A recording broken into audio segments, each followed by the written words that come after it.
Rodrigo, ¿me escuchas? ¿Me escuchas? Sí, sí. Ok. Oh, Veamos si se escucha. ¿Hay un chat igual o no? Como para poder, ahí te van a decir si se escucha bien. Rodrigo, ¿me escuchas? Sí, sí, sí. Mic on. Buenas Bien. tardes. Mic off. Bueno, buenas tardes. Vamos a empezar nuevamente. Quería comentarles que, bueno, en nuestro nuevo ciclo de webinar, la idea es abordar diferentes temas durante este tiempo y queremos hoy día tocar un tema que es dolor crónico en tiempos de COVID.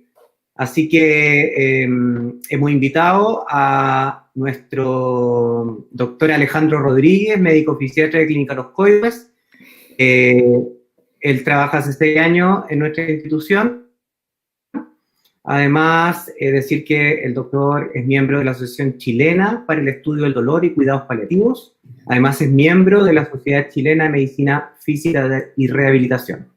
Además, es importante señalar que el doctor, al igual que en la clínica, trabaja hace 6 años en el Hospital de la Florida y también él participa en la unidad de dolor de ese centro asistencial, y destacar que esas fueron una de las primeras unidades de dolor crónico no oncológico que se creó en el sistema público de salud a nivel nacional. Así que los dejo con doctora Rodríguez, médico fisiatra, para que nos cuente este interesante tema.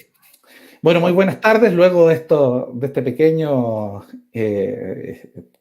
inconveniente técnico, vamos a llegar al tema que obviamente se ha hecho más visible últimamente, pero que claramente había sido uno de los grandes temas cuando se inició la pandemia y sigue siéndolo en muchos lugares todavía, que es la atención del paciente con dolor crónico no oncológico en tiempos de pandemia.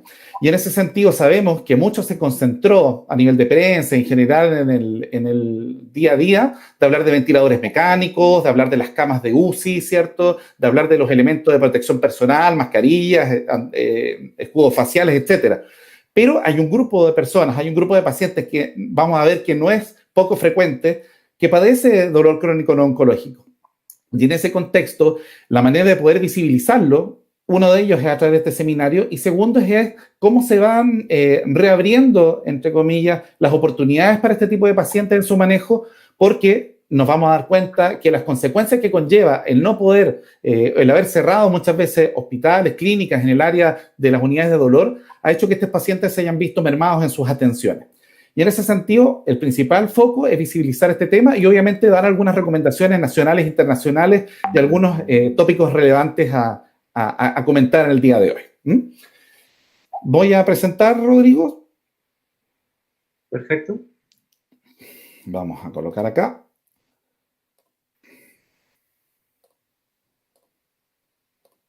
Tú me dices si ves bien, por favor. Sí.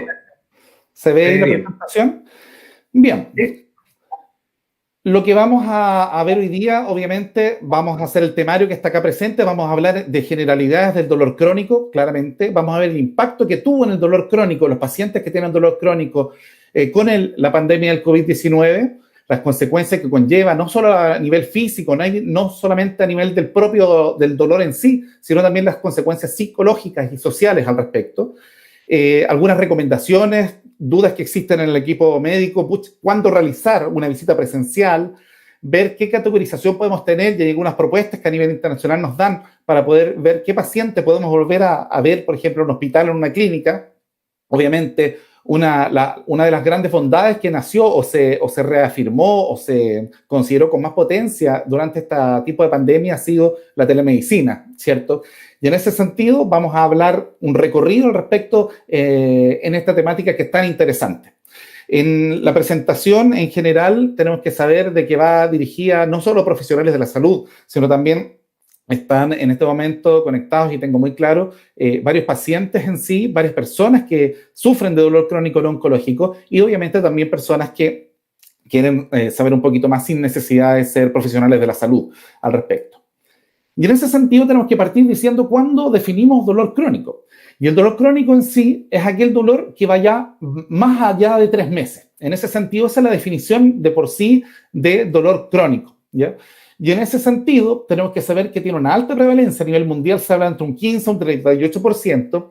Y en Chile, en una encuesta realizada por la Asociación Chilena para el Estudio del Dolor, ¿cierto?, hablaba de que cerca de un 32% de la población chilena mayor de 18 años tiene dolor crónico. Y en ese sentido, lo que más llama la atención de que el dolor crónico en un 20%, como vemos en la pantalla, es de carácter severo y un 66% moderado de esos pacientes que tienen dolor. Por lo tanto, con unas consecuencias que son realmente importantes en la calidad de vida y en su día a día. Lamentablemente, los adultos mayores son una de las grandes poblaciones de riesgo en sí. De hecho, si hablamos de la población adulto mayor, hay estudios que dicen que hasta casi 2/3 o un poco más de los adultos mayores de 68 años tienen dolor crónico. Y ahí tenemos que saber que la gran mayoría o la gran cantidad o la gran frecuencia de origen de dolor es a nivel musculoesquelético. Y ahí obviamente lideran en el ranking el lumbago, la artrosis, rodilla, cadera, por ejemplo, la cervicalgia, el dolor de cuello, el hombro doloroso, ¿cierto? Un síndrome manguito rotador, etcétera, ¿cierto? Donde claramente lidera todos los rankings en sí, en lo que es dolor crónico en sí. Y la verdad tenemos que saber de que el dolor también se ha estudiado, que aumenta conforme avanza la edad. Por eso nuestra población de adultos mayores obviamente tiene una mayor prevalencia de dolor crónico. Y también es mayor en las mujeres y también en aquellos que tienen baja escolaridad. Por lo tanto, en ese grupo de pacientes se concentra con más frecuencia, con más prevalencia y con más severidad el dolor crónico. Y aquí en esta diapositiva podemos ver cuánto impacta el dolor crónico en el paciente que lo padece. Y en ese sentido veremos 6 cuadrados ahí. Cada uno de ellos, como ven en los gráficos, van a ver que tenemos algunas repercusiones a nivel del sueño. Las barras rojas indican que el paciente es imposible que pueda dormir bien. La barra naranja en cada una de las áreas involucra de que ve muy limitada su capacidad de hacerlo. Y ahí vemos que un 56% de los pacientes que tienen dolor crónico no pueden dormir bien. Y casi 10%, la verdad, no pueden descansar adecuadamente. Por ejemplo, en conducir un vehículo, algo que para muchos puede ser tremendamente sencillo, los que tienen vehículos, ¿cierto? Y un cuarto de los pacientes que tienen dolor crónico no pueden realizarlo. Realmente, y la verdad otro cuarto, otro 25%, la verdad ve muy limitada su capacidad de conducir un vehículo. Lo mismo de las tareas domésticas del hogar, ¿cierto? El caminar, ¿cierto? Un 40% de un paciente que tiene dolor crónico, por ejemplo, una neuropatía diabética, dolor que tiene a nivel de las extremidades inferiores por artrosis de cadera, rodilla, por ejemplo, no pueden caminar adecuadamente. Y de hecho ustedes lo ven y no me cabe duda que en alguna de sus familiares, algún amigo, algún conocido, algún colega padece de dolor crónico y va a coincidir con estas estadísticas en sí. Y obviamente repercute en la vida social de cada paciente. O sea, estos pacientes, más allá de que ahora estamos más limitados a poder socializar, ¿cierto? Físicamente, acá podemos ver de que en tiempos de no de pandemia ya tenemos cerca de un tercio de los pacientes no pueden realizar una vida social adecuada, provocando el aislamiento social que antes del periodo de pandemia estos pacientes ya sufren. Y en ese sentido tenemos que saber que el dolor crónico en sí, el dolor es un derecho, el manejo del dolor es un derecho humano fundamental. Por lo tanto, casi se torna como imperioso y ético desde el punto de vista profesional el poder manejar el dolor adecuadamente en nuestros pacientes. Y en ese sentido tenemos que saber que un gran porcentaje de nuestros pacientes que tienen dolor crónico, yo les decía que la gran mayoría es una población adulta mayor, sabemos que ellos tienen otras enfermedades. Es muy poco probable, o cuando nosotros atendemos pacientes con dolor crónico o pacientes que están ahora conectados, saben que no solo tienen dolor crónico, además tienen hipertensión arterial, diabetes mellitus, hipotiroidismo, enfermedades cardiovasculares, ¿cierto? Hipertensión, como les decía, EPOC, asma, depresión en sí. Y eso obviamente hace que nosotros como profesionales de la salud también tengamos que tener ciertas precauciones, ya sea al dar algunos medicamentos que pueden interferir con otros fármacos de las otras patologías, ¿cierto? Y también saber que es un paciente que va a ser de más riesgo, un paciente mucho más frágil en sí. Y en ese sentido también tenemos que saber que el dolor crónico va a repercutir muchas veces en el ámbito socioeconómico de un paciente, como puede ser, por ejemplo, la pérdida de un empleo, un paciente que realmente no puede ya seguir trabajando, o en el trabajo muchas veces los terminan despidiendo porque no rinden como la jefatura le había solicitado, ¿cierto? Generando obviamente un círculo vicioso, como vemos a la derecha ahí, donde el dolor crónico provoca discapacidad, provoca pérdida de la función del paciente, provoca alteraciones psicológicas en cada uno de nuestros pacientes con disminución del ánimo en sí, provoca aislamiento, como les dije.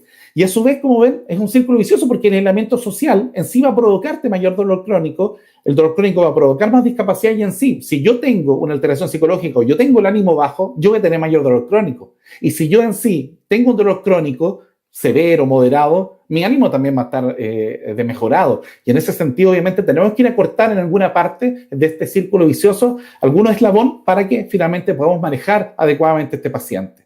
Y está reconocido que el dolor en sí, el dolor crónico en particular, es una de las principales causas de discapacidad en el mundo entero. Y aquí comenzamos a hacer el nexo con lo que es el tema de hoy día, del dolor crónico y COVID. ¿Por qué? Porque los factores de riesgo para padecer dolor crónico, para tener dolor crónico, son aquellos pacientes que tienen edad avanzada, que ya lo habíamos hablado. La población de adulto mayor tiene mayor dolor crónico. El paciente que fuma, el paciente que tiene como hábito tabáquico, claramente va a tener más posibilidad de tener dolor crónico o de perpetuar ese dolor. El que tiene enfermedades crónicas, en sí claramente lo hemos visto que tiene más dolor crónico. También bajos estados socioeconómicos también es otro factor de riesgo, como también la dificultad en acceso a la salud. Y en ese sentido, y si se dan cuenta, y ustedes obviamente sin necesidad de ser profesionales de la salud, van a ver que de las tres primeras al menos, van a determinar de que esos mismos factores de riesgo en sí, adultos mayores, fumadores, con enfermedades crónicas, son precisamente aquellos que son factores de riesgo para lo que es el COVID-19. Y en ese sentido ya tenemos el primer enganche o el primer enlace en lo que es dolor crónico y el coronavirus. Y en ese sentido sabemos que los factores de riesgo son muy similares. Por lo tanto, en ese sentido tenemos que saber de que el paciente con dolor crónico, uno, tiene más riesgo de tener COVID-19 y a su vez el paciente que tiene COVID-19 también tiene más riesgo de perpetuar o de exacerbar sus síntomas de dolor crónico. Y en ese sentido tenemos que tener ya este primer nexo realizado. Cuando hablamos, y nos vamos a salir un poco de la pandemia en sí, cuando hablamos de dolor crónico tenemos una infinidad de tratamientos y aquí tengo 12 alternativas de manejo en sí cuando tenemos un dolor crónico musculoesquelético. El uso de medicamentos como son los opioides, llámese el tramadol, ¿cierto? Buprenorfina, otros que existen en el mercado farmacéutico. Muchas veces el tratamiento va a ser disminuir de peso, un hábito de vida saludable, en algunas ocasiones calor en la zona, ondas de choque, tratamientos antiinflamatorios como el Celecoxib, como puede ser el ibuprofeno, el diclofenaco, en periodos agudos en sí. La kinesiología claramente es una alternativa para manejar el dolor crónico no oncológico. En ocasiones, la artroplastía que está escrito ahí, artroplastía es una cirugía de rodilla, poner una prótesis de rodilla, por ejemplo, o de cadera. En ese sentido, muchas veces la solución al paciente con dolor crónico es esa. Obviamente nunca va a ser la primera alternativa, pero en algunos pacientes, cuando ya vemos que el manejo habitual no da resultados del punto de vista médico, muchos de ellos van a cirugía. Órtesis, un bastón, por ejemplo, es una órtesis, y en ese sentido, el uso de un bastón muchas veces va a ayudar a disminuir el dolor crónico oncológico, va a ser parte de nuestro manejo, de nuestra indicación como equipo de salud. El uso de corticoides, ya sea inyectables, una infiltración o francamente por boca. Psicoterapia, evidentemente, también todo el manejo de salud mental en este tipo de pacientes es fundamental. Y aquí vemos una serie de alternativas. Y obviamente después vamos a ir desmenuzando algunas que tienen que ver con, que tenemos que tener en consideración en este tiempo de pandemia.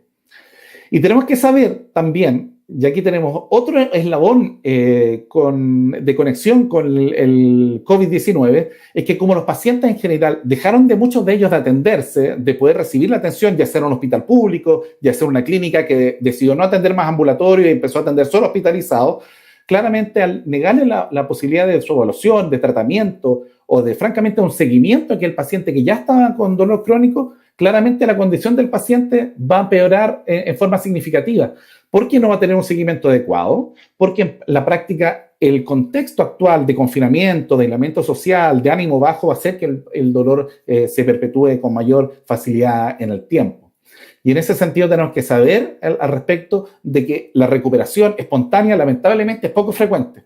No nos sirve mucho decir, por ejemplo, como médico, a la señora o el señor se le va a pasar solo su dolor, así que no va a haber tanto problema de no atenderlo. Al contrario, el paciente con dolor crónico no oncológico, aquel paciente que, reitero, lleva un tiempo largo ya de dolor, se ve muy mermada su calidad de vida en este tiempo de pandemia.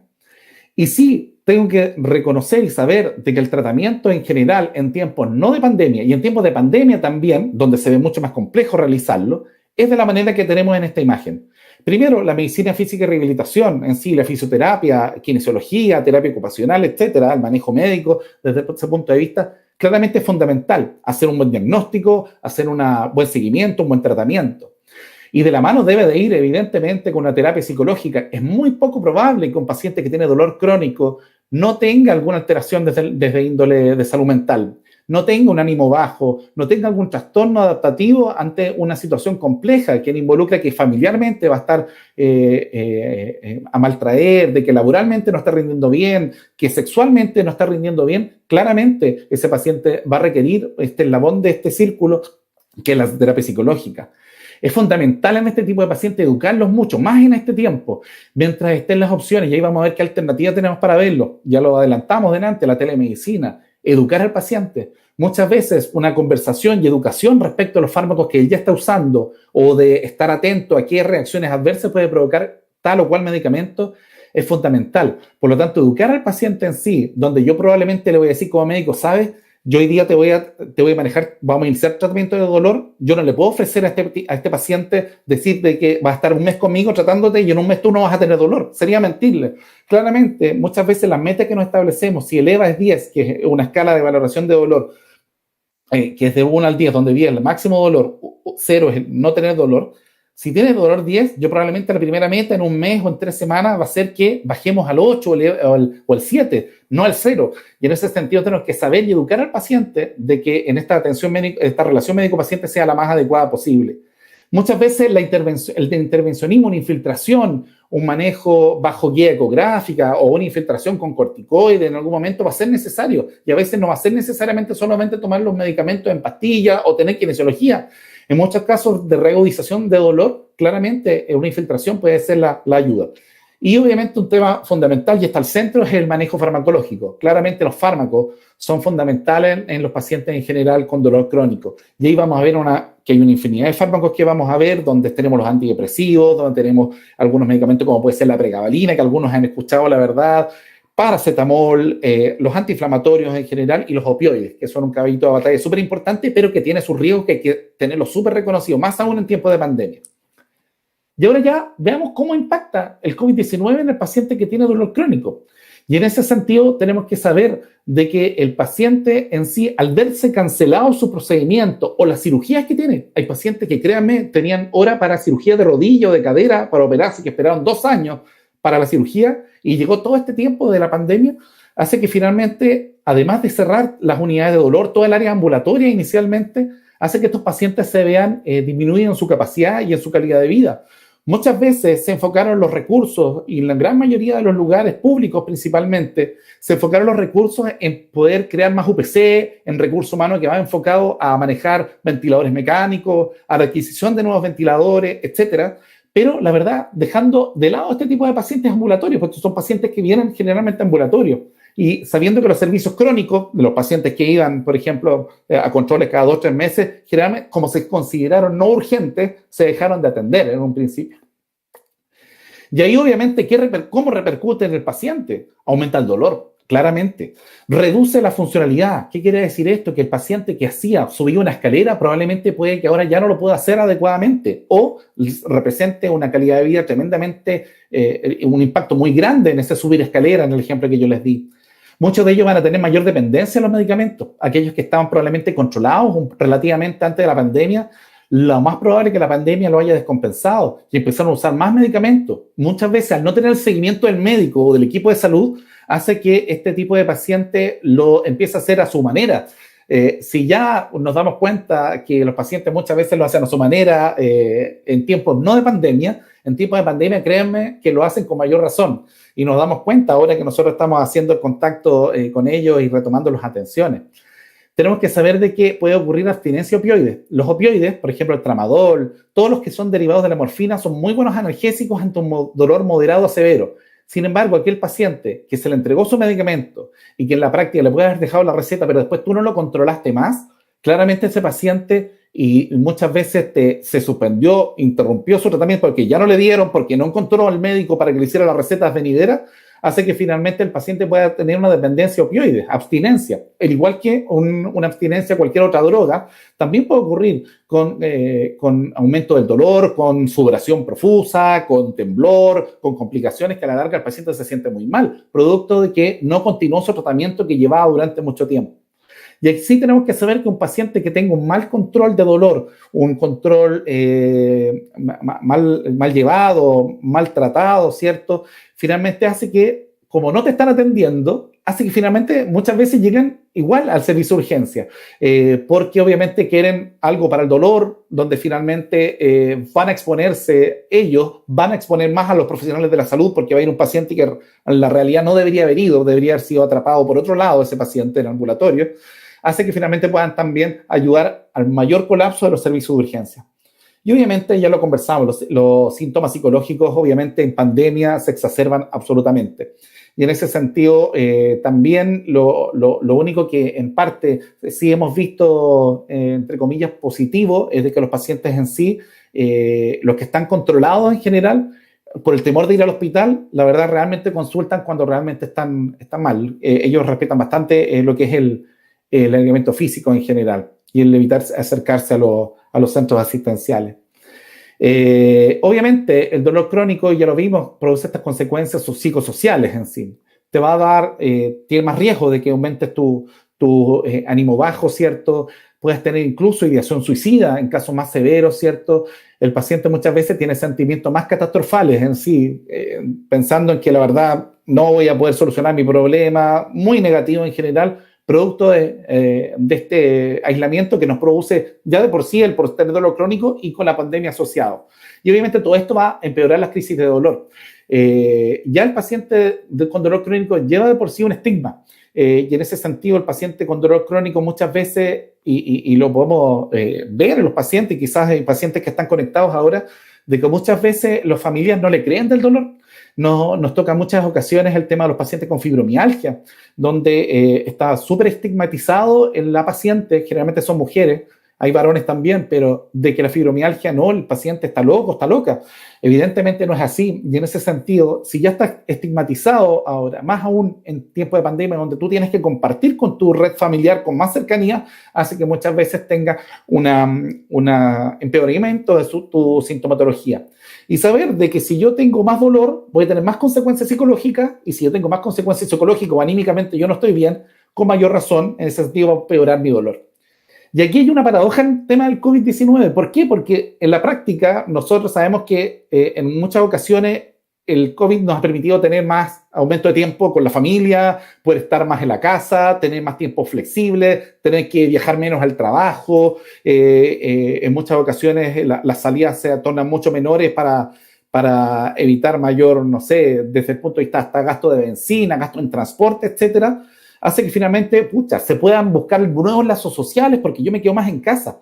Sin embargo, hay otra área de eso, de quedarse en casa con dolor crónico, de que muchas veces, al estar tremendamente protegido, y pasa mucho más en los jóvenes o los niños con dolor crónico, que pierden un poco la autonomía y la independencia, porque te tienen ahí muchas veces bajo una burbuja súper protegida, donde en la práctica lo que hace que finalmente no te dejen poder hacer las cosas en sí. Y muchas veces, para que no tenga dolor, le voy a hacer todas las cosas, y eso obviamente genera que pierdan independencia y autonomía. Y en otras ocasiones, obviamente más severas, miembros de la familia que perdieron la sensibilidad al paciente con dolor, como que obviamente, más allá de que acostumbrarse a ese dolor, obviamente hacen de que ese paciente no lo valoren en sí. Y finalmente a un lado. Y en ese sentido ocurre en algunos casos en situaciones con familias obviamente que son más disfuncionales en sí, de que el paciente con dolor crónico es mirado en forma negativa. No es en la gran mayoría de los casos, y son casos severos en sí, pero obviamente tenemos que saber que puede existir eso. Y estos ítems que son súper complejos de comentar y todo, sabemos que son los que nos tienen que provocar como profesionales de la salud que tengamos una mayor sensibilidad ante este tipo de pacientes, como a su vez los pacientes que están sufriendo dolor crónico también vuelvan eventualmente en condiciones de seguridad adecuadas a retomar sus controles de salud y sus controles sobre los medicamentos, que muchos de ellos son tremendamente delicados en sí. Y hablando de seguimos en sí con las consecuencias psicosociales en sí, ya lo vimos, la verdad muchas veces te va a generar el rol de ser padre y trabajador, padre o madre y trabajador o trabajadora en la casa con teletrabajo, hace que tú tengas finalmente un mayor agotamiento emocional, porque en la práctica tienes que cumplir un doble rol en la misma casa, con aún hacer también las actividades domésticas del hogar en sí, hace que finalmente el paciente pueda colapsar y sentir un mayor agotamiento en sí, obviamente con mayor dolor.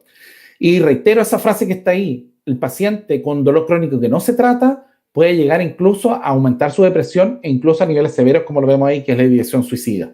Y en ese sentido sabemos, y reitero, estos tópicos que estamos tocando son principalmente para decir lo importante que es el manejar adecuadamente el paciente con dolor crónico no oncológico en sí.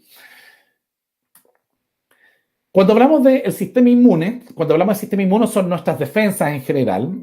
El sistema inmunitario tiene que ver con la protección que tenemos ante una infección, por ejemplo.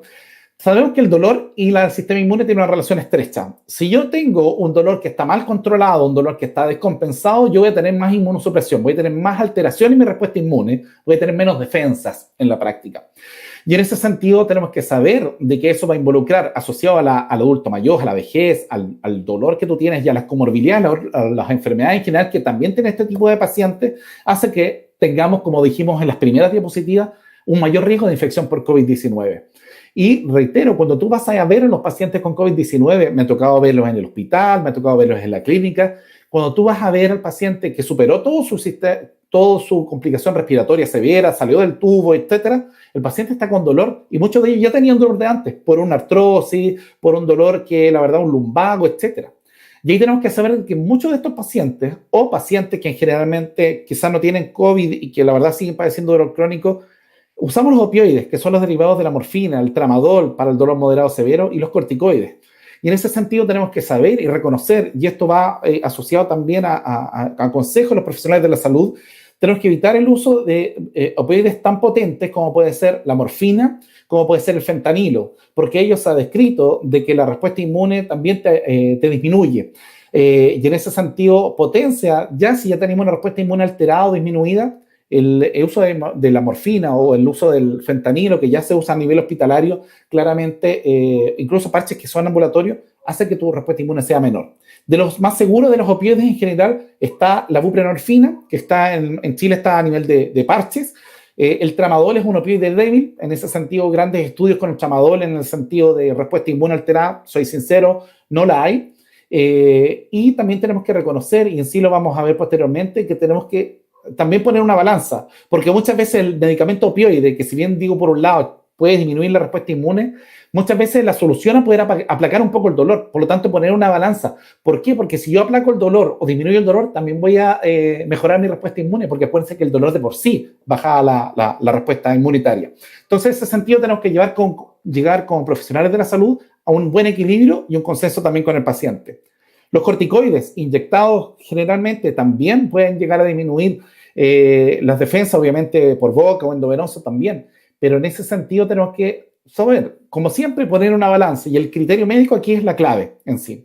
El corticoide en sí, generalmente en infiltraciones, es más seguro que la metilprednisolona, es la betametasona, y en ese sentido sabemos que está un poquito más protegido, pero reitero, un paciente que lo requiere tiene que usarse, pero sí saber de que también tenemos que tener en consideración que el corticoide disminuye la respuesta inmune.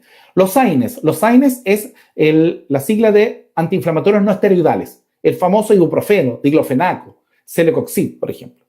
Sabemos, y lo vamos a ver después, estos generalmente no alteran la respuesta inmune, pero sí tenemos que saber que tenemos que tener en consideración en los pacientes que generalmente tienen otras patologías, hipertensos, por ejemplo, podemos tener descompensación de su hipertensión arterial, por ejemplo, si yo dejase algún antiinflamatorio como un diclofenaco y ibuprofeno todos los días.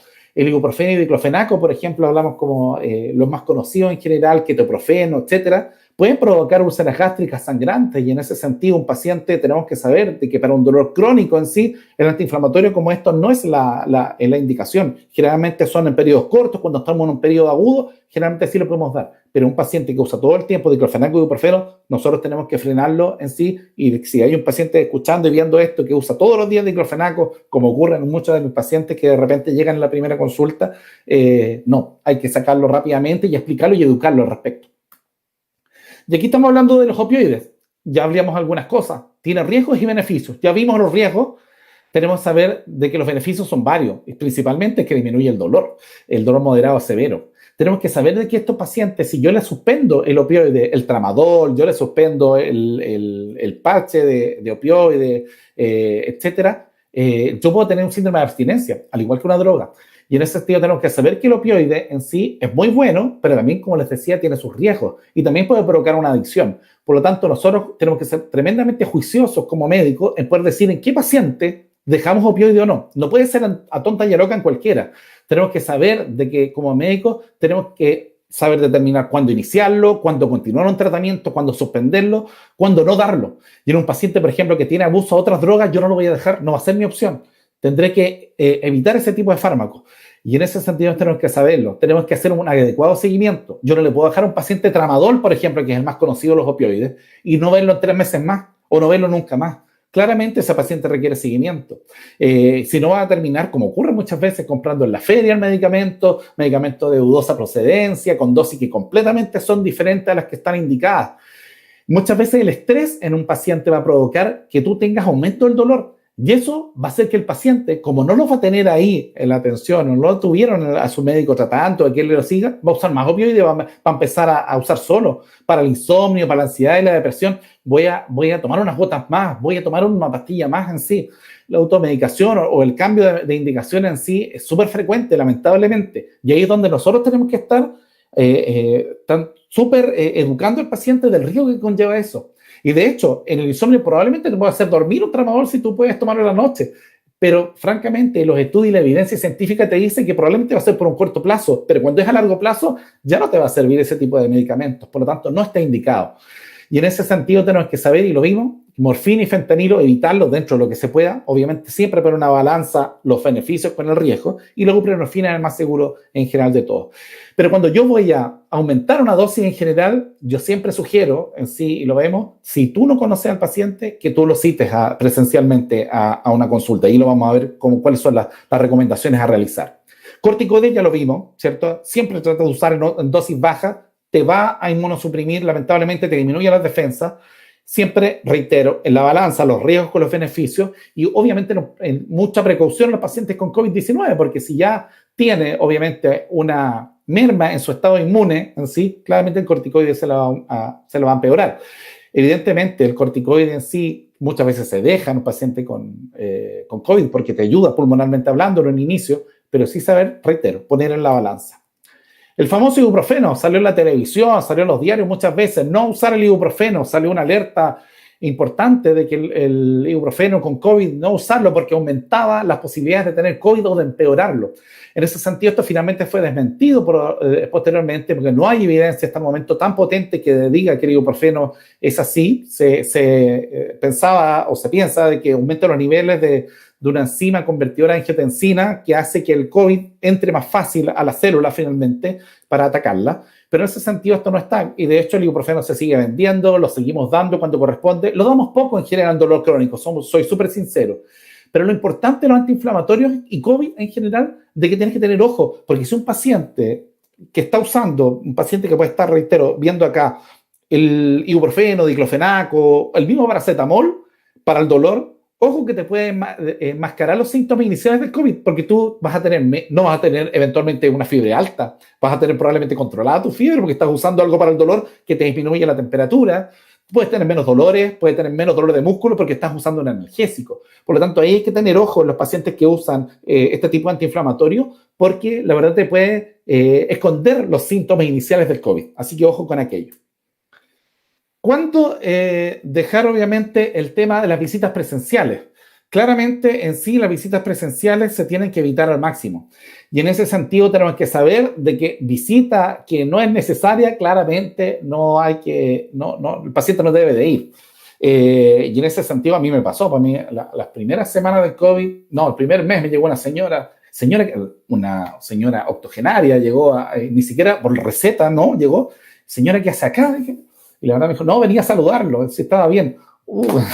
Aparte, la verdad, Fue muy complejo porque a la larga era muy buena onda de su parte, pero claramente la paciente era de un altísimo riesgo en sí, usuaria de opioides, no iba por su receta, como ahora están llegando los pacientes por receta, pero claramente ese paciente no debería haber ido y yo tampoco tengo que citarla. En ese sentido, tenemos que evitar toda visita que se pueda evitar. Hay procedimientos que deben de ser pospuestos, cancelados, ¿cierto? Excepto aquellos que tienen alto impacto, aquellos que tú sabes que va a ayudar al paciente enormemente, aquel paciente que se descompensó el dolor y que claramente tú sabes que el medicamento o el tratamiento o el procedimiento, la infiltración que le vas a hacer va a mejorar su ida al trabajo, va a mejorar su labor de padre, de madre, de familiar y que va a generar un alto impacto. Por lo tanto, reitero, poner una balanza, los riesgos que significa ir al hospital, al paciente exponerse, y nosotros también como profesionales de salud exponernos a un paciente que asumimos, todos los pacientes que vienen de afuera tenemos que asumir que son COVID positivos, por lo tanto tenemos que disfrazarnos enteros con nuestros equipos de protección personal, pero sí saber de qué procedimientos que sean de alto impacto debemos de hacerlo. Y nosotros, al menos en los centros clínicos que estamos ya empezando a hacer algunas infiltraciones en aquellos pacientes que están descompensados. Claramente, si yo lo dejo descompensado, el riesgo es más alto de que se descompense más y de que incluso disminuya su respuesta inmune, como vimos, por el tema de la descompensación de su dolor. Y obviamente, ¿cuándo dejar las visitas presenciales?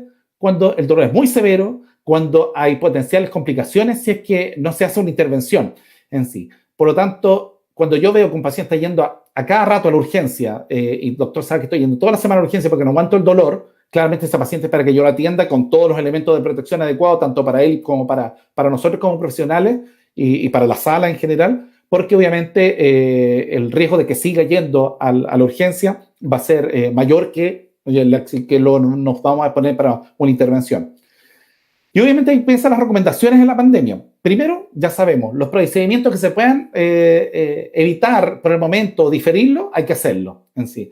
Y en ese sentido, el uso de la telemedicina acá fue fundamental. La telemedicina hace mucho tiempo está en el mundo, hace mucho tiempo está en Chile, pero obviamente este año fue un boom. Se avanzó en 2 meses lo que no se había avanzado en 6 años probablemente. Y en ese sentido existen normativas locales guiadas por la Superintendencia de Salud en sí, por FONASA también a nivel de las codificaciones que hacen que el recurso de telemedicina esté como una gran opción para nuestros pacientes en general. Hablamos de dolor crónico, pero hablamos de otras múltiples enfermedades, diabetes, hipertensión, etcétera. En ese sentido, sabemos que vino no solo por este tiempo de pandemia, sino que también vino la telemedicina para quedarse, el hacer videollamadas con el paciente, el hacer llamados telefónicos, el muchas veces tener un correo electrónico, que también se denomina telemedicina, es fundamental en sí. Obviamente, las cápsulas educativas, muchas veces yo le puedo mandar a un paciente un link o le mando a un paciente, lo contacto telefónicamente para saber cómo está, si aumentamos la receta, si la vuelvo a dejar, y le puedo dar un link de alguna cápsula educativa, ya sea en ejercicio, en estilo de vida saludable, higiene del sueño, que obviamente esté validada por nosotros para poder controlar un poco más su dolor. Principalmente en Chile son menos los efectos, pero en general los sistemas intratecales, que son medicamentos que van directamente al espacio donde está la médula espinal, hacen que esto sea una emergencia. Aquí no hay que pedir permiso para ir, esos pacientes tienen que ir lamentablemente. En Chile la verdad no, son menos, generalmente que son los rellenos de bomba de baclofeno, lo que más use y neuroestimuladores que se puedan complicar, eso sí, pero en general estamos hablando de un nivel más alto en cuanto a la complejidad del manejo del dolor. Y siempre que sea posible el manejo multidisciplinario, el dolor crónico no va a ser manejado por un doctor que sea capo netamente o por un kinesiólogo que sea maravilloso. Va a ser un trabajo de equipo porque las aristas que tiene el dolor crónico son en toda índole, con salud mental de por medio, con terapia ocupacional muchas veces, con kinesiología, con una adecuada indicación de medicamentos, con una adecuada educación que le hagamos nosotros. Y ahí, idealmente, en esta vuelta que estamos retomando nuestras atenciones en general, las reuniones virtuales en casos específicos podrían ser importantes con el equipo, sin necesidad de tener una reunión presencial con el paciente, pero sí obviamente dándole el feedback tanto del paciente, un feedback en general entre paciente y equipo, donde nos podamos tener obviamente las miradas de ambas partes por el bien del paciente. Y aquí tenemos que tener claro y decirle, y los que profesionales de la salud que están acá en este webinar, en este seminario, es que nosotros como profesionales debemos saber de que el dolor crónico debemos de manejarlo porque sabemos que tenemos, a través de ese buen manejo, disminuir las consecuencias que lleva el dolor crónico maltratado, porque puede provocar que te bajen las defensas, una inmunosupresión y también consecuencias psicológicas. Y ya vimos, incluso podemos llegar en algunos casos muy severos, a ideación suicida, a depresiones severas. Y en ese sentido sabemos que es relevante en sí. Y obviamente aquí tenemos que saber de que hay regiones donde obviamente la pandemia está súper controlada, la verdad, no hay grandes casos y todo. Claramente en ese lugar podemos hacer las atenciones presenciales adecuadamente con los mecanismos de protección que todos nos dicen los protocolos locales en sí. Y obviamente siempre, cuando voy a hacer una infiltración o una intervención, llegar a un consenso con el paciente. Yo no puedo obligar a un paciente a ir y a exponerse, sino que obviamente va a ser un consenso entre los dos, entre el equipo médico en particular y el paciente en sí. La clave es el juicio médico. Aquí no hay ningún libro, lamentablemente, que te diga qué hacer. Con X caso hay que hacer esto y una flechita. Lamentablemente no es fácil. Y ahí, obviamente, como muchas cosas en medicina, el juicio y criterio médico es fundamental para cuando yo decido, como médico, en este caso intervencionista, como médico del dolor, cuándo voy a hacer una infiltración, o en los casos que son los cirujanos, traumatólogos, anestesiólogos, ver realmente cuándo decido que este paciente es para una cirugía. Y que la exposición, obviamente, al COVID que va a tener el paciente y el equipo de salud probablemente va a ser menor que el beneficio al que el paciente va a llegar a través de esa intervención. Y hablamos de los europeos, generalmente los estadounidenses hicieron una categorización, que es la invitación a los profesionales de la salud para poder realizarla en sí. Y ahí, todo basado en criterio médico en sí. Por ejemplo, donde tenemos 3 categorías: electivo, electivo urgente y emergencia en sí. Es como el urgente. El electivo es fácil, hay que posponerlo, evitar que vaya, manejarlo, probablemente no lo voy a hacer ninguna intervención, no lo voy a citar presencialmente, ese se puede esperar. El electivo urgente o el urgente en sí a secas es aquel paciente que uno tiene que pensar 2 veces antes de decir y chutearlo como para otro control. Ese pacientito debe ser eventualmente atendido presencialmente o una intervención en sí. Si es que yo calculo de que más o menos en 4 semanas o en un mes, este paciente, si no se somete a algún tratamiento, va a empeorar aún más en sí. Va a dejar de ir a trabajar o va a perder su trabajo, etc. Tenemos que poner todas esas cosas en la balanza.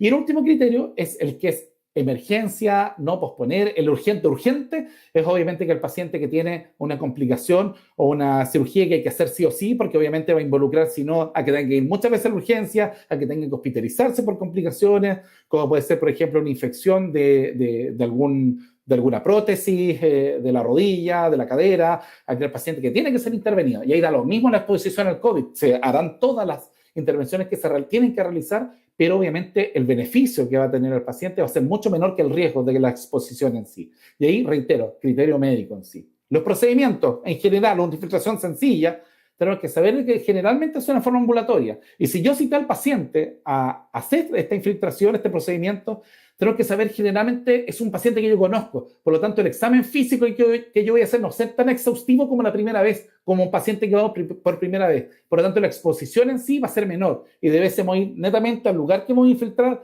limpiar bien, examinar esa zona en particular, pero no hacer un procedimiento de examen físico tan completo. Por lo tanto, en ese sentido, son pacientes que generalmente son conocidos y ahí obviamente siempre la balanza, riesgo-beneficio.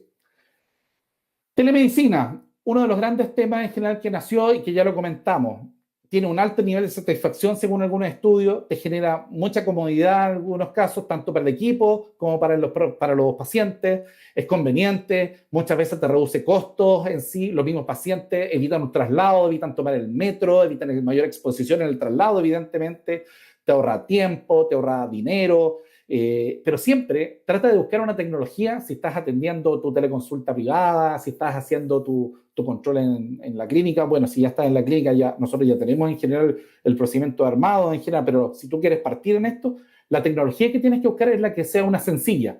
¿Por qué? Porque si la tecnología no es fácil de llevar a cabo por un paciente que generalmente es adulto mayor, que muchos de ellos, no todos, muchos de ellos tienen mucha dificultad en poder manejar un equipo móvil en sí, ya más aún bajar un programa, hacer un usuario, poner una clave, ya eso ya obviamente va a hacer que finalmente no funcione. Tenemos que saber que la tecnología también tiene que ir de la mano con que la contraparte, en este caso el equipo médico o el equipo de salud, como también el equipo del paciente tenga una buena conexión. Muchas veces me ha tocado suspender pacientes y tener que citarlos presencialmente debido a que el paciente no hubo una adecuada conexión. Y fue finalmente tratar de interpretar lo que decía yo para él y él para mí. Por lo tanto, en ese sentido, Sabemos que ese paciente que estaba con dolor crónico severo, no, tiene que venir presencialmente con todas las medidas de protección en sí. Obviamente hay terapias desde el punto de vista psicológico, cognitivo, conductual, que se ha visto que hay evidencia que es eficaz bajo la mirada de teleconsulta y ha sido un gran tema para los equipos de salud mental. No me cabe duda que aquí en este webinar hay pacientes y personas profesionales de salud mental que se iban a conectar. Claramente la teleconsulta, la telemedicina en esa modalidad ha sido fundamental, o el llamado telefónico muchas veces, sin que necesariamente vaya el paciente.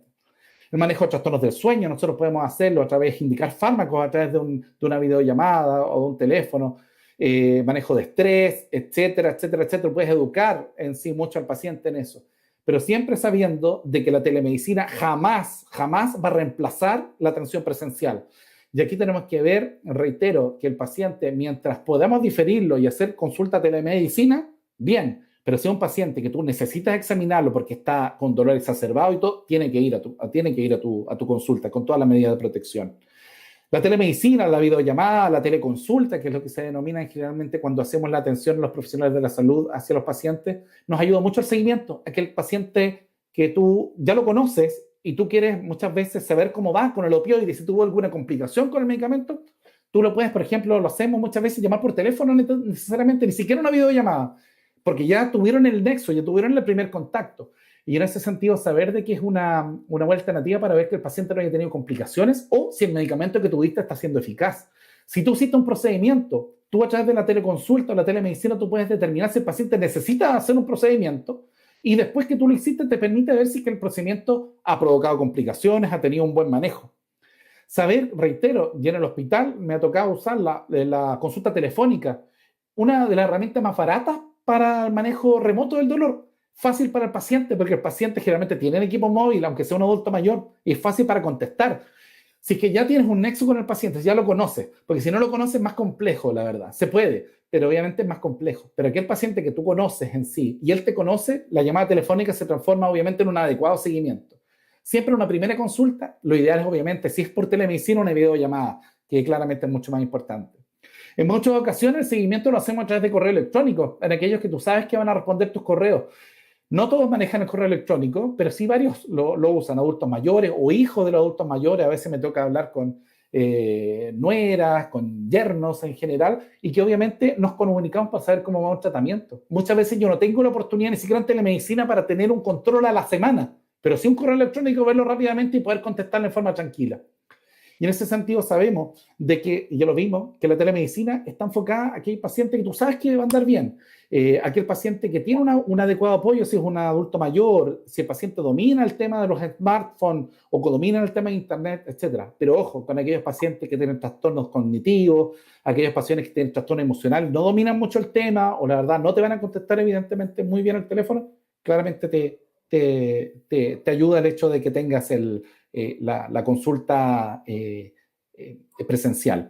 La evidencia lamentablemente no es tan potente, se han hecho estudios respecto a cómo la telemedicina ayuda, se ha visto que tiene buena satisfacción, pero ningún estudio tan bien hecho todavía como para poder decir si la telemedicina ha sido fundamental y ha sido clave. Si me preguntan a mí, para nosotros ha sido clave en la clínica, en el hospital, para el seguimiento de pacientes. Si no, reitero, no podríamos haber visto a ese paciente y ese paciente probablemente no iba a poder ser atendido, orientado, guiado o manejado farmacológicamente. Pero sí, obviamente, les aseguro que finalizado este año o a medida que van ocurriendo los meses, los estudios van a ir siendo cada vez mayores en relación a eso.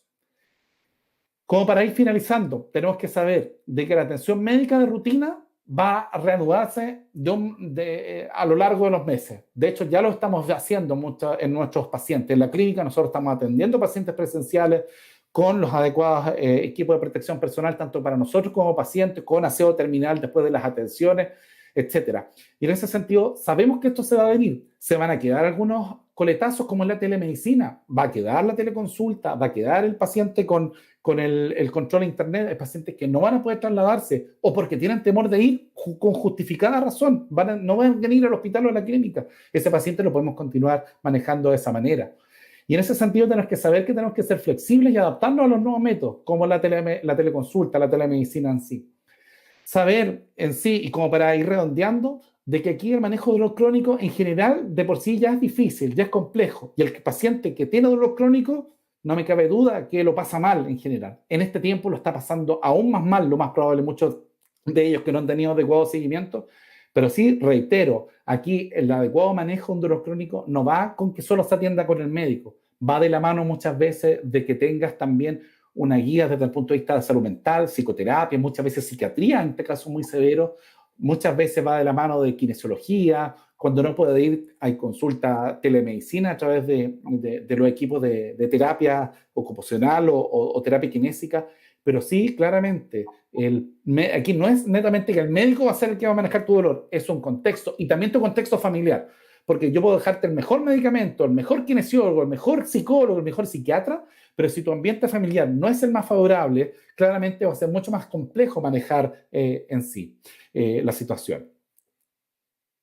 Y obviamente aquí tenemos que saber de que existen varias guías en particular, y aquí anoté una de las más importantes que están acá, donde la guía de pacientes para el manejo de dolor crónico no oncológico, que está en la página www.achet.cl, ha sido una de las que mejor está establecida. A modo de conclusión, vamos a ver que el dolor crónico es frecuente, lo sabemos, es poco visibilizado. El COVID-19 ¿cómo se llama? Lo exacerbó, lo aumentó. Manejar dolor crónico obviamente involucra que el primer manejo es que lo manejemos bien en el agudo. Hay pacientes que están saliendo de alta por COVID con dolor recién agudo y obviamente, o subagudo. Obviamente el paciente hay que seguir manejando, porque si yo lo dejé de manejar en el ambulatorio cuando sea de alta, ok, salvó su vida, pero el dolor crónico va lo más probablemente a aparecer con el tiempo. Si yo no lo pesquisé y no lo manejé precozmente. La telemedicina sigue siendo una buena opción, pero ojo que no todos saben utilizarla, no todos tienen acceso y siempre manejo multidisciplinario adaptado a la realidad local. Nosotros, tanto en la clínica como en el hospital, Clínica Los Coigües como Hospital La Florida, tenemos nosotros la oportunidad de empezar a hacer las atenciones por teleterapia, hacemos teleconsulta, estamos ya poco a poco empezando las atenciones presenciales y en ese sentido hay que aprovechar de eso, pero hacerlo también bien y en forma segura.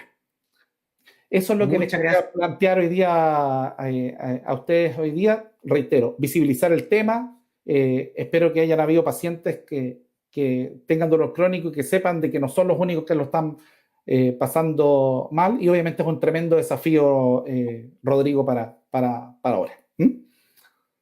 Muchas gracias, doctor. Tenemos muy poco tiempo para preguntas. Le agradecemos por su completa presentación. Lamentablemente tenemos muy poquito tiempo. Aprovechamos de invitarlos a que vayan a la clínica, de que puedan llamar primeramente para de alguna forma agendar su hora. Si ustedes se meten a Google, le ponen Clínica Los Coihue, es como el primer link que se puede ver, y ahí están los números de teléfono y están los mails donde se puede contactar, para que puedan tener ya sea un control médico con fisiatría, con el doctor experto en dolor, o puedan preguntar sobre las distintas terapias que pueden haber en la clínica. Muchas de las preguntas que se hicieron, doctor, ya están respondidas con su presentación, pero muy cortito me gustaría que pudiera responder algunas cosas como ¿está indicada la punción seca para disminuir el dolor crónico, doctor? Muy cortito. Es que en general la punción seca, antes del COVID en sí, sabemos que tiene cierto grado de evidencia, que se ha utilizado en muchos pacientes, tanto la punción seca como la punción, ya sea con medicamentos, con corticoides, que tendremos que evitarlo en sí, pero obviamente la punción seca sabemos que tiene evidencia también en el manejo del dolor crónico, en dolores específicos para aquello. Perfecto. ¿Se ve algún beneficio en las terapias grupales con pacientes que también presentan dolor crónico post-COVID? Mira, la verdad no hay nada demostrado en sí. Si me preguntas a mí el dolor crónico al nivel que estamos hablando, un dolor exacerbado en sí, yo creo que es evidentemente una terapia uno a uno. Es una comunicación uno a uno entre el médico y el paciente, entre el equipo y el paciente, el equipo kinésico, por ejemplo. Muy diferente a un paciente que tiene un dolor leve, moderado, que lleva mucho tiempo, como puede ser un grupo de artrosis de rodilla en sí, que obviamente sean tiempos de COVID, como no en tiempos de COVID, pueden llegar a hacerse terapias grupales que tienen disminución en el alivio del dolor de los pacientes. Pero en sí, la verdad, si me preguntas a mí, en este tiempo, más aún, donde lo grupal no es lo que se va a preconizar, sino más bien lo individual, claramente el dolor crónico exacerbado, que es lo que nosotros estamos hablando generalmente, tiene que ser uno a uno. Doctor, ¿Qué escalas se utilizan en la valoración del dolor que considera un enfoque biopsicosocial? Nosotros generalmente, hay varias escalas en general, nosotros usamos la más sencilla por el tema de tiempo, que en este caso es la escala de EVA o la NRS, Numerical Rating Score, que es donde en la práctica te da del 1 al 10. Hay varias otras en general que tienen un buen grado de evidencia, donde muchos de ellos van enfocados a la funcionalidad del paciente, es decir, cuánto te cuesta hacer X cosa, por ejemplo, cuánto te cuesta lavarte el pelo, cuánto te cuesta caminar en sí, pero la verdad muchas veces nosotros no la usamos por el tema de los tiempos en general. Y obviamente no significa que no sean adecuadas, al contrario, pero sí obviamente cuando tenemos que preconizar por los tiempos en sí, utilizamos generalmente, seguimos usando la escala de EVA y lo principal, siempre adaptarlo a la funcionalidad. Caballero, ¿usted cómo está para subir una escalera? ¿Cómo está para hacer sus actividades de la vida diaria? Y de esa manera es un excelente parámetro para determinar posteriormente si el tratamiento que tuviste finalmente logra el objetivo, que a la larga, pucha, que si tú dejaste de subir la escalera y ahora con el tratamiento lo hiciste, quiere decir que el tratamiento es adecuado, aunque el EVA, los números sean el mismo, puede que sea el EVA 5, pero si sube a la escalera o puede tomar en brazos a su hijo, obviamente es un parámetro positivo para decir que estamos ante un buen tratamiento. Muchas gracias. Nos dieron un poquito más de tiempo a las preguntas. Doctor, ¿cuál es el momento oportuno? Dos horas más. En una de las diapositivas salía, pero para responderlo de igual forma para las personas que llegaron atrasados. ¿Cuál es el momento oportuno para consultar con el fin de evitar la cronicidad del dolor? No, yo creo que si tú estás con un dolor crónico en sí, primero, si tú estás con un dolor agudo, porque el dolor crónico es un dolor agudo que se mantuvo en el tiempo, todo parte como un dolor agudo. Muchas veces, no sé, te golpeaste y te lesionaste un nervio en una, no sé, una patada en un partido de fútbol y la verdad tuviste que tuviste síntomas más allá de una simple patada y la verdad no te existe ver, yo creo que claramente ese paciente debe de verse, si ya hay síntomas que van más allá de una contusión. Pero si, por ejemplo, un paciente en tiempos de COVID que tiene un dolor agudo, exacerbado, que no tiene en este momento un adecuado manejo, la verdad yo considero que ese paciente debe rápidamente evaluarse. Y si obviamente está el temor, con justa razón, de poder ir presencialmente a un centro en sí, obviamente una primera teleconsulta ideal porque así a la larga el mismo médico o el profesional te va a determinar si la verdad el tema es para ser evaluado presencialmente o no. Hay cosas que yo me ha tocado ver en una primera consulta con solo por cámara, haciendo ciertos movimientos con hombros, con brazos, si es que hay algo de patología hombre, y podemos llegar más o menos a una orientación adecuada. Sin embargo, hay casos que claramente no podemos llegar a aquello, y en algunos yo necesito ver la sensibilidad, yo necesito ver los reflejos, etcétera, y ahí yo le digo al paciente, sabe que la próxima tiene que ser en manera presencial, nos ponemos de acuerdo en la fecha, en los tiempos de él también, dejo probablemente un tratamiento mientras tanto con una fecha de caducidad para que después posteriormente te consulte. Lo antes posible ante un dolor, principalmente cuando ya pasó los 3 meses, rápidamente. Ese dolor de 3 meses que ya lleva, claramente el riesgo que mantenga en el tiempo, más aún en tiempos de confinamiento, es alto. Por lo tanto, ese paciente debe ser, ¿cómo se llama?, atendido rápidamente. Aquí alguien pregunta, doctor, ¿sí? Alguien pregunta sobre la anestesia local a terminaciones nerviosas en dolor post-herpético. No sé si tiene alguna experiencia. Bueno, es que en general la neuralgia posherpética es uno de los grandes temas que nos toca ver en general. De hecho, en particular, es una de las recomendaciones en algunas guías hechas europeas, o no me acuerdo si norteamericanas, donde una de las intervenciones que uno dice que es como urgente y que tiene que ir es entre una neuralgia posherpética o una neuritis herpética en el tiempo agudo o subagudo, porque el paciente debe ser manejado rápido, porque ese dolor se va a transformar o cronificar en el tiempo. Y en ese sentido, en muchas ocasiones hacemos nosotros bloqueos de nervios intercostal, o sea, bloqueos nerviosos con anestésicos locales, muchas veces en tiempos normales con unas gotas de corticoides para disminuir y bloquear la transmisión nerviosa, ese nervio que está en este momento encendido, ese nervio que está gatillando dolor. Y en ese sentido es una alternativa en sí, a nivel de terminaciones nerviosas, evidentemente, de un nervio intercostal, que generalmente ahí ocurren la neuralgia posherpética. Perfecto, vámonos para el lado, una de las cosas que usted nombró, doctor, es el lado, cómo la salud mental afecta en el control del dolor crónico o cómo aumentaría el dolor si hay alteraciones de salud mental. Pregunta aquí Ana María Molina de México, ¿la meditación o el mindfulness ha tenido efectos efectivos demostrables? Mira, la verdad, en general, todo lo que es terapia cognitiva conductual, mindfulness, el tema de la terapia psicológica en sí, donde obviamente en una primera instancia el psicólogo, el equipo de salud mental evalúa qué alternativas son las mejores para él según la expertise que tenga ese equipo, claramente está establecido y de hecho muchas de ellas tienen evidencia en dolor crónico de por sí. No en tiempos necesariamente de pandemia, ¿eh? Estamos hablando que esto está establecido hace mucho rato. De hecho, es poco adecuado tener una unidad de dolor si no tienes de la mano un equipo de salud mental asociado, donde no solamente va en el psicólogo, sino obviamente en un equipo, en casos severos, también de psiquiatría en sí. Por lo tanto, para mí, a Ana María hay que decirle que claramente tiene su evidencia en el manejo del dolor crónico en sí. Y ojo, que hay muchas cosas en rehabilitación o incluso en dolor crónico que no tienen evidencia y que están dando resultados en general. Y que obviamente mientras no existe la evidencia de que no hay evidencia, o sea que no sirve, la verdad nosotros seguimos dándolo como una buena práctica. Y en ese sentido yo creo que la expertise de cada equipo de trabajo, ya sea de salud mental o de kinesiología, obviamente mientras no esté prohibido, así como en algunos casos está prohibidas ciertas acciones, claramente es una alternativa para manejarlo. Así. Saludos a Aquí México. hay, perdón, aquí hay una pregunta que yo creo que la resolvió muy bien en su presentación, pero démosle una vuelta. ¿Todos los pacientes con dolor crónico tienen más probabilidad de tener COVID y por qué? Yo le preguntaría qué tipo de paciente, o sea, qué patología quizá podría llegar a mayor probabilidad.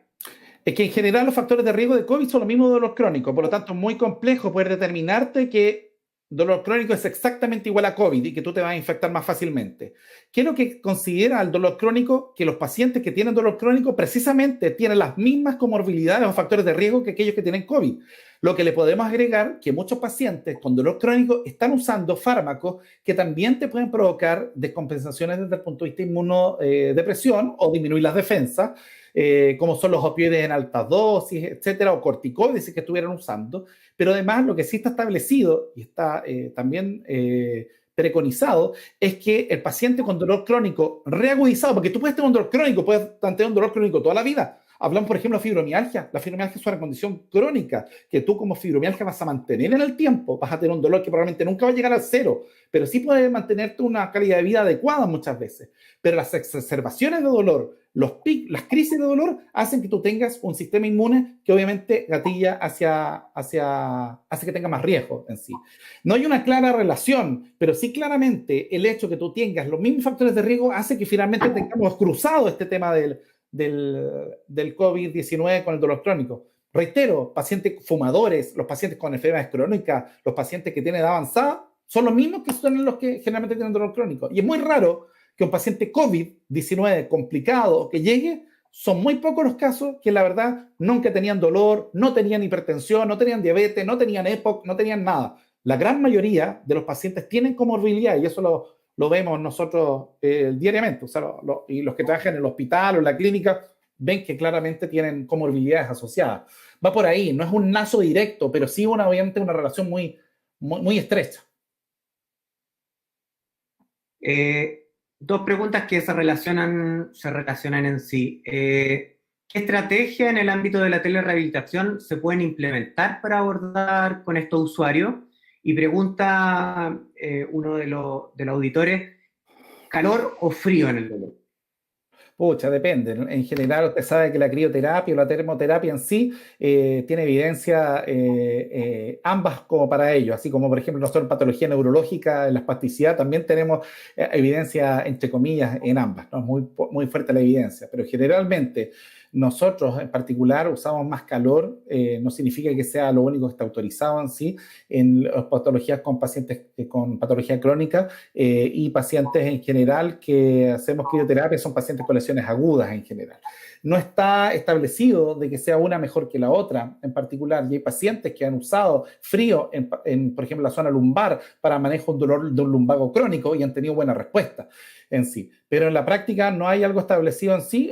En temas prácticos, nosotros hemos visto y hemos usado mayormente como una buena práctica el calor en ciertos lugares más que el frío. A pesar de que muchas veces se puede ser contraproducente porque aumentaría los mediadores, o sea, aumentaría la inflamación en sí, porque llegaría más vasos sanguíneos y todo, entre comillas, aumentaría, pero en la práctica nos ayuda mucho en los casos crónicos el calor. Pero reitero, no hay algo potentemente para decir que uno es mejor que el otro.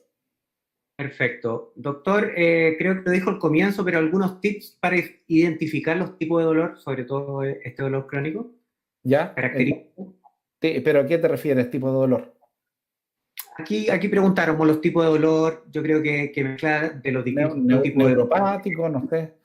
Bueno, Claro, aquí hay dos grandes divisiones de dolor. Una, si es dolor agudo o crónico. Ya lo sabemos, son los 3 meses, ¿ya? Es como un término, no es que 2 meses, 29 días, dolor agudo y el día siguiente al tiro dolor crónico. No, pero es como un estandarizado. Y en general, la otra gran división, y es súper importante porque es completamente diferente el manejo, es en dolor nociceptivo y dolor neuropático. Y lo peor aún que tenemos entre medio que se llama dolor mixto, que tiene los dos un poco. El dolor nociceptivo, en general, es el paciente, por ejemplo, que tenga un dolor, el ejemplo de la patada en el fútbol, en el partido de fútbol, donde te golpean, tú tienes activación de tus nociceptores, los receptores de dolor que todos tenemos en todas partes, y en la práctica tú llega la información del dolor con que me duele, incluso tú retiras en la zona de dolor y todo el tema, se te puede hinchar y todo un dolor nociceptivo, que te duele cuando te mueves, cuando pisas, etc. Pero tenemos el otro lado, el dolor no neuropático, que es mucho más complejo de manejar, es completamente diferente. El otro incluso lo puedo manejar con paracetamol o antiinflamatorio, pero el dolor neuropático no. Ahí tengo que usar otras cosas. Y ahí tengo que usar muchas veces neuromoduladores como la pregabalina, amitriptilina, etcétera, donde claramente se ve afectado una zona nerviosa, en particular un nervio, una parte de nuestro sistema de la vía nerviosa, generalmente un nervio en particular. En algunas ocasiones no encontramos ningún nervio lesionado, no hay ninguna enfermedad en la vía, pero también nosotros vemos, por ejemplo, en los pacientes con accidentes vasculares que tienen lesiones centrales y que también tienen dolor en sí. Al activarse, obviamente, o al fallar todas las vías de dolor, también pueden generar dolor en sí. Reitero, dolor agudo y crónico, la gran clasificación inicial, y después nociceptivo, que es el más sencillo, fácil, la artrosis inicial, ese es puro que te duele cuando te mueves y todo, ese es solamente nociceptivo. Y el neuropático es distinto. Tienes dolor que se te quema en la noche, sientes quemazón en los pies, sientes corrientes, sientes hormigueo, sientes, no sé, con el dolor del túnel carpiano, hormigueo, pinchazos, cuchillos, fuego, etcétera. Ese es el más complejo de manejar. bueno, están preguntando acá cómo pueden tener No nos íbamos delante y ahora ya seguimos, ahora seguimos entonces. No, no, no. Terminamos la pregunta. Le agradecemos, doctor. Quiero señalar, sí, que están preguntando cómo pueden obtener una hora. Bueno, comenté anteriormente, pueden ingresar a la página de la clínica, ponen Clínica Los Coihues y sale como el primer link, la clínica. Aquí en el chat adjunté también el teléfono de la clínica, que ahí pueden consultar y pueden agendar también. En la clínica también tengo un chat de conexión y de preguntas que también está ahí, que generalmente las de dolor me rebotan a mí, me lo mandan, como para saber si conviene atender, por ejemplo, presencial o telemedicina, etcétera. Exacto, esa sería con la gran diferencia, entonces ahí pueden también preguntar.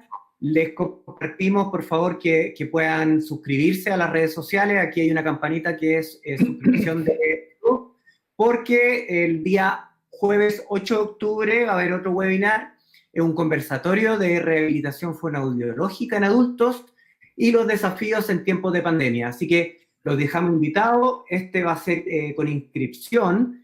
Va a estar disponible en la red, pero va a ser con inscripción previa, así que estén atentos a las redes sociales de Instagram o Facebook o la página de Clínica Los Coihues si la buscan por Google, o en YouTube también va a estar esta presentación por si les quedó alguna duda, pregunta, y como siempre, acercarse a nuestra clínica, llamar en los teléfonos o ingresar a clinicaloscoihues.cl para que de alguna forma ustedes puedan pueden llegar a nuestros médicos, a nuestros tratantes, a los expertos, a los rehabilitadores que día a día atienden de forma ambulatoria y como también nuestros pacientes hospitalizados. Así que damos las gracias, doctor, por tan interesante. Y dejamos invitados a todos para que se puedan inscribir al nuevo webinar del día 8 de octubre. Muchas gracias y nos vemos en algunas semanitas más. Suscríbanse. Gracias.